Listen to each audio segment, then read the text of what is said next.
There are nights when therapy feels like scrolling through a foreign country. Late-night tabs, clinic websites glowing in the dark, my phone full of saved profiles with words that sounded promising, trauma-informed, culturally competent, LGBTQ+ affirming, yet every bio felt like a different language. I would rehearse a voicemail in the kitchen, softer than a confession. "Hi, I'm looking for someone who understands my cultural background." I'd hang up, breathe, and call again. The fear wasn't of being seen, it was of being misunderstood. The smallest mismatch would feel like a verdict. If you're listening and you've ever sat with a list of therapists wondering which one will actually see you, the whole messy you, this is for you. This episode comes with a content warning. We talk about triggers like betrayal, shame, and trauma. If any of this feels like too much, pause, breathe, and come back when you're ready. We'll put crisis resources and affirming directories in the show notes. Here's the plan. I'll tell the story of our search, the late-night overwhelm, the session that made things worse, and the consult that finally felt like arrival. Then I'll give you a practical vetting checklist, 3 dignity-first scripts to invite help, a consult checklist you can use on a 10-minute call, and a tiny 1-week experiment you can try this week. No pressure, just small, usable steps. The search started the way it does for a lot of us, with panic and hope tangled together. I remember the first night, my laptop on the couch, rain pattering at the window, the smell of tea gone cold. I typed in search terms that felt like lifelines. LGBTQ affirming therapist near me, Asian American therapist trauma, sliding scale gay couples therapy. Each result sent me down another rabbit hole. One profile had lots of credentials, but no mention of cultural background. Another used words like family dynamics in a way that felt clinical, almost cold. I could almost feel James asleep on the other side of the bed while I tried to figure out how to even ask for help without sounding like an accusation. The first session we booked, it was a mismatch. The clinician asked the right checkbox questions but missed the nuance.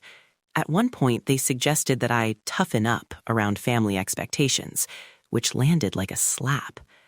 I sat there, nodding, and outside my head, a small voice whispered, "This is not the place." I left feeling smaller, not safer. That was when I learned an important rule. Mismatch to harm. It's not just awkward, it's re-traumatizing.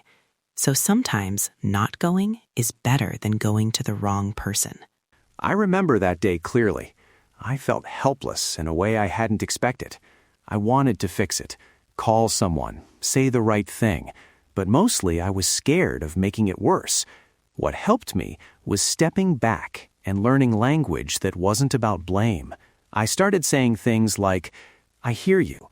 That took courage just to look for help.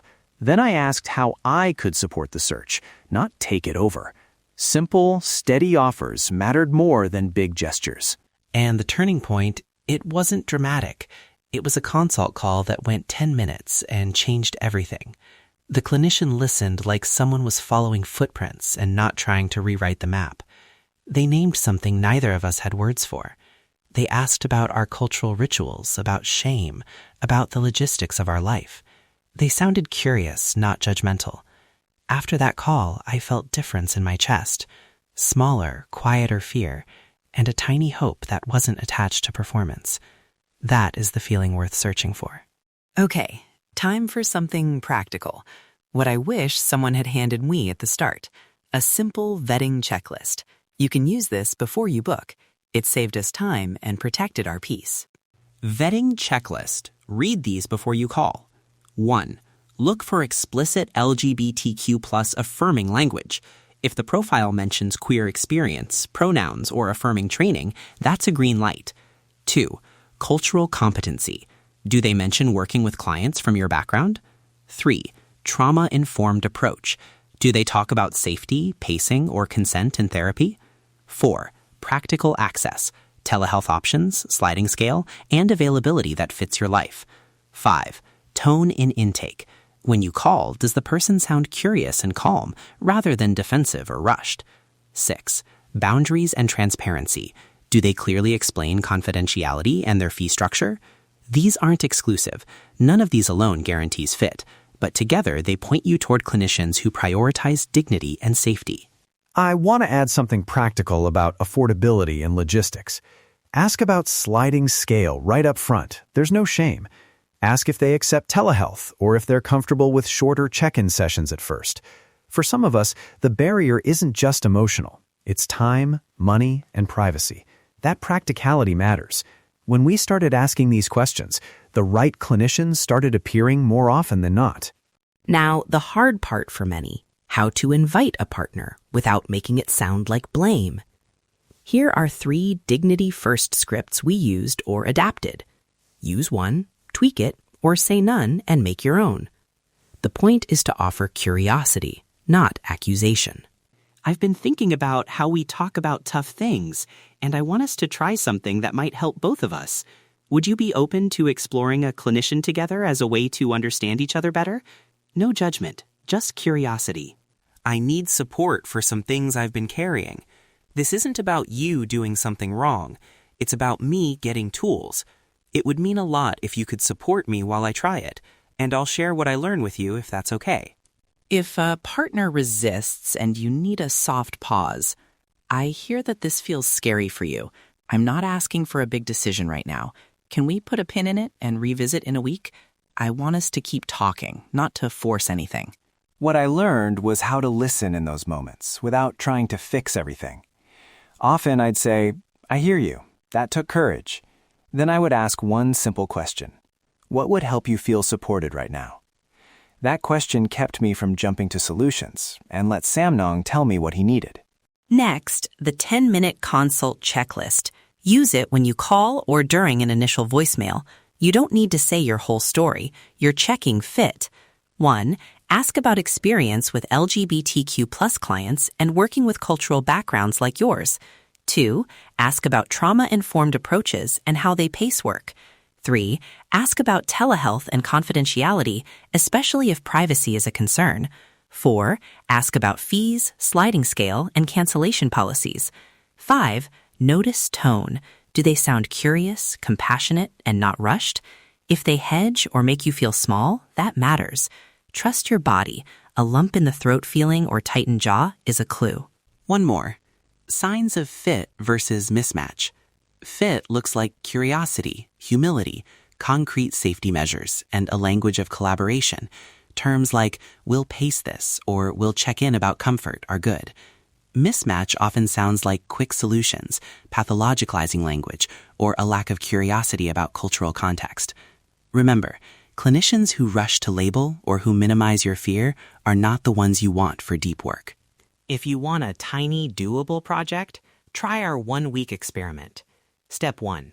Identify 2 clinicians from directories or community resources.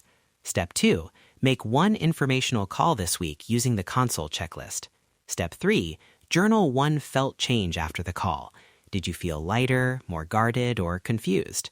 Step 4. Check in with your partner for 5 minutes about what you noticed. Small experiments like this reduce the pressure of finding the one and make it a search instead of a test.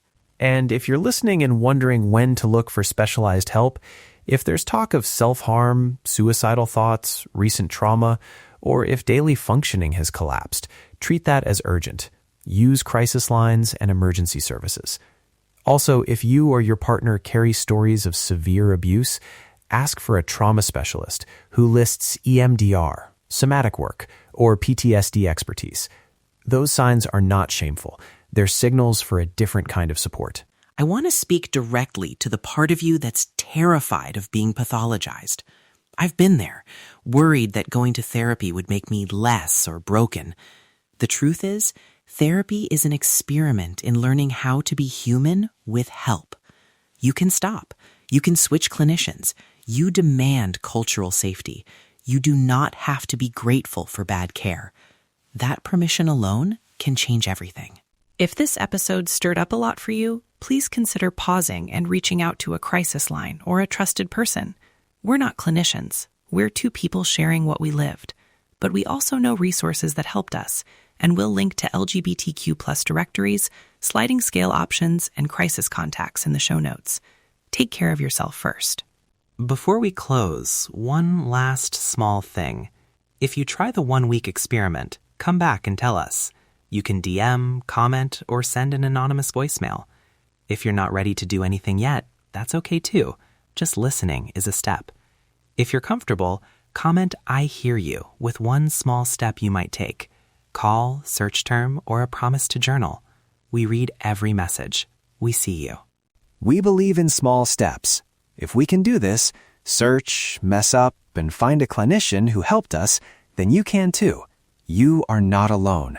We're rooting for you, and we'll hold space with the practical tools to make it less lonely. Thank you for being here. You matter. Your story matters. You are not broken. This is SNJ Pride. I'm Samnang, and with James, we'll see you next time. You're not alone.